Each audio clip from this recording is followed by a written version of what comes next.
கர்த்தர் நமக்கு கொடுக்கிற வாக்குத்தத்தம் பிலிப்பியர் 4ஆம் அதிகாரம் 19வது வசனம். ஒரு வாசிப்போம். பிலிப்பியர் 4:19. என் தேவன் தம்முடைய ஐஸ்வர்யத்தின்படி உங்கள் குறைவையெல்லாம் கிறிஸ்து இயேசுவுக்குள் மகிமையிலே நிறைவாக்குவார். ஆமென் சொல்லுவோம். 2 கொரிந்தியர் 8ஆம் அதிகாரம் 9வது வசனம் சொல்கிறது, அவர் ஐஸ்வர்யம் உள்ளவராய் இருந்தும் அவர் தரித்திரராய் இந்த பூமிக்கு வந்தார். அவருடைய தரித்திரத்தினாலே நம்ம எல்லாரையும் அவர் ஐஸ்வர்யம் உள்ளவர்களாக்கிட்டாராம். கர்த்தர் கொடுக்கிற நட்சி, உங்கள் குறைவெல்லாம் கிறிஸ்து இயேசுவுக்குள் நிறைவாக்கப்படும். உங்க குறைவு எல்லாம் 9வது மாதத்துல உங்க குறைவுகள் எல்லாம் கிறிஸ்து இயேசுவுக்குள் மகிமையிலே நிறைவாக்கப்படும். பக்கத்துல கையை பிடிச்சு சொல்லுங்க, உங்க குறைவெல்லாம் நிறைவாகும். 1 கொரிந்தியர் 13ஆம் அதிகாரம் 10வது வசனம் சொல்கிறது, நிறைவானது வரும்போது குறைவானது ஓடிப்போம், நிறைவானது வரும்போது குறைவானது ஒளிந்து போகும். எப்படி வெளிச்சம் வந்தா இருள் ஓடி போகுதோ, அதே மாதிரி நிறைவு வரும்போது குறைவெல்லாம் ஓடி போகும். நிறைவானவர் யாருன்னா இயேசுவானவர் தான் நிறைவானவர். அவர் வந்தாருன்னா குறைவெல்லாம் ஆகும், நிறைவாகும். தேவனுடைய வார்த்தை தான் நிறைவானது. தேவனுடைய வார்த்தையில குறைவே கிடையாது. சங்கீதம் 12:6 சொல்லுது, தேவனுடைய வசனம் எல்லாம் புடமிடப்பட்டது.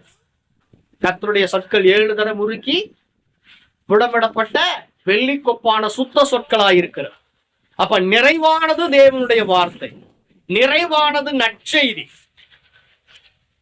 அந்த நற்செய்தியை நீங்க கேட்கும் பொழுது, அந்த நற்செய்தி உங்கள் இருதயத்துக்குள்ள வெளிச்சமாய் உதிக்கும் போது உங்களுடைய குறைவெல்லாம் நிறைவாக்கப்படுகிறது. லூக்கா 5ஆம் அதிகாரம் 1வது வசனத்தை நான் வாச்சோம் சொன்னா, இயேசு கிறிஸ்து கெனசரேத்து கடலருகே நின்ற போது திரளான ஜனங்கள் தேவ வசனத்தை கேட்கும்படி நெருங்கினார். என்ன வசனத்தை கேட்கும்படி? தேவ வசனம். சொல்லுங்க, தேவ வசனம். இயேசு கிறிஸ்துவின் நாட்கள்ல போதிக்கிறதுக்கு நிறைய வேதபாரகர்கள் இருந்தாங்க, பரிசேயர்கள் இருந்தாங்க, வேத பண்டிட்டுகள் இருந்தாங்க, கமாலியேல் போன்ற பெரிய பெரிய வேத பண்டிதர்கள் எல்லாம் இருந்தாங்க. ஆனா தேவ வசனத்தை கேட்பதற்கு ஜனங்கள் கூட்டம் கூட்டமா யார நெருக்குனாங்களா? இயேசுவின் இடத்துல வந்தாங்களா? இயேசுநாதர்கிட்ட என்ன இருந்துச்சு அப்படின்னா தேவ வசனம் இருந்துச்சு. என்ன இருந்துச்சு? வேதபாரகர்கள்ட்ட வேத வசனம் இருந்துச்சு.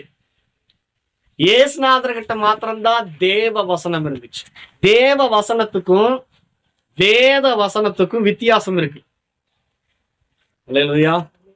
அவர் ஊழியர் மீட்டிங் போயிருது, மூத்த ஊழியக்காரர் பிரசங்கித்தார், நல்லா பிரசங்கி, அருமையான பிரசங்கம். ஆனா வசனத்தை வாசிக்கும் போது இதை கோட்டை விட்டுட்டார். எதை? தேவ வசனம் அப்படிங்கிறதுக்கு பதிலா வேத வசனம் படிச்சார். அது கொஞ்சம் மனசு கொஞ்சம் கஷ்டமா இருக்குது. பலமுறை அதை வாசிச்சோம். ஆனா வசனம் எப்படி இருக்குது? தேவ வசனம். தேவ வசனம் விருத்தி அடைந்தது, எருசலேமில சீசர் தொகை பெருகினது. அப்போஸ்தலர் 19ஆம் அதிகாரத்துல வாசிச்சோம்னா, தேவ வசனம் விருத்தி அடைந்து தீமைகளை மேற்கொண்டது.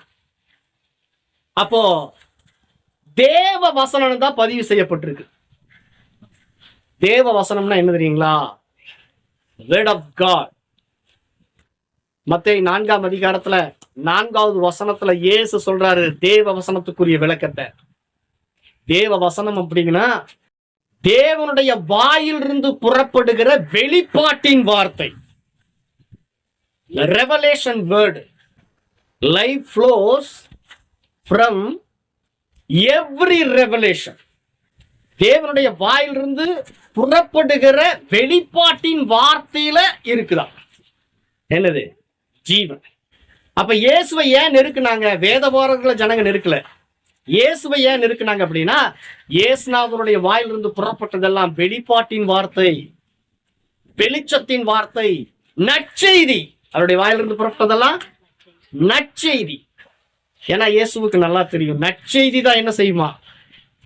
நீதிமொழிகள் 15ஆம் அதிகாரம் 30வது வசனம் சொல்லுது, கண்களின் ஒளி இருதயத்தை பூரிப்பாக்கும். நற்செய்தி தான் எலும்புகளை புஷ்டியாக்கும். நல்ல தேவனுடைய வார்த்தைகளை கேட்கணும். கிறிஸ்துவ உலகம் என்ன பண்ணணும்? தேவனுடைய வார்த்தைய, நற்செய்திய கேட்கணும். சும்மா வேத வசனத்தை கேட்கறது இல்ல, தேவ வசனத்தை கேட்கணும்.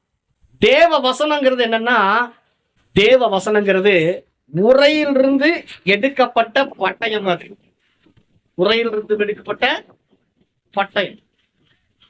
வேத வசனங்கிறது உரைக்குள் இருக்கிற பட்டயம். பட்டயம் உரைக்குள்ள இருந்த எந்த பிரயோஜனம் இல்லை. அப்ப வேதவாரர்கள் போதிச்சதெல்லாம் உரையில் இருக்கிற பட்டயம் மாதிரி.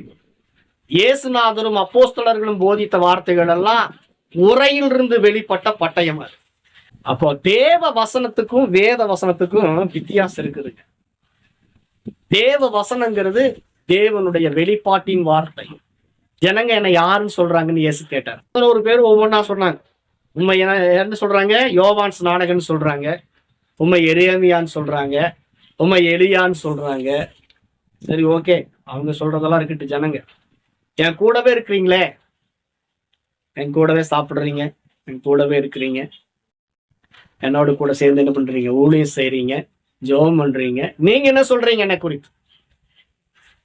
11 பேர்லயும் ஒவ்வொன்னா ஒவ்வொரு கருத்து சொன்னாங்க, ஆஃப் ஆயிட்டாங்க. பேதுரு எழும்பி சொன்னாங்க. மத்தேயு 16ஆம் அதிகாரத்துல சொல்லப்பட்டு 18 இருந்து 20 வசனங்கள். பேதுரு எழும்பி சொல்லுகிறான், நீ ஜீவனுள்ள தேவனுடைய குமாரனாகிய கிறிஸ்து. உடனே இயேசு சொன்னார், மாம்சமும் ரத்தமும் இதை உனக்கு வெளிப்படுத்தவில்லை. வெளிப்பாட்டை குறித்து பேசுறாரு இயேசு. மாம்சமும் ரத்தமும் இது உனக்கு வெளிப்படுத்தல, பரலோகத்தில் இருக்கிற பிதாவே இதை உனக்கு வெளிப்படுத்தினார். இந்த வெளிப்படுத்தல் இருக்குது பாத்தீங்களா? இயேசு யாருங்கிறத பேதுரு சொல்றான் பாத்தீங்களா? அந்த வெளிப்பட்ட அந்த வெளிப்பாட்டின் வார்த்தைக்கு தான் தேவ வசனம் அர்த்தம். தேவ வசனம் தான், இந்த வெளிப்பாட்டின் வார்த்தை தான் பேதுருவுக்கு வாக்கு தத்தங்களை கொடுக்க ஆரம்பிச்சு. இயேசு என்ன சொன்னாரு? இந்த வெளிப்பாடு 11 பேருக்கு கிடைக்கல, ஜனங்களுக்கு கிடைக்கல. இந்த தேவ வசனம் உனக்கு கிடைச்சதுனால உண்மையிலின் சபையை கட்டுவேன், பாதாளத்தின் வாசல்கள் அதை மேற்கொள்ளாது.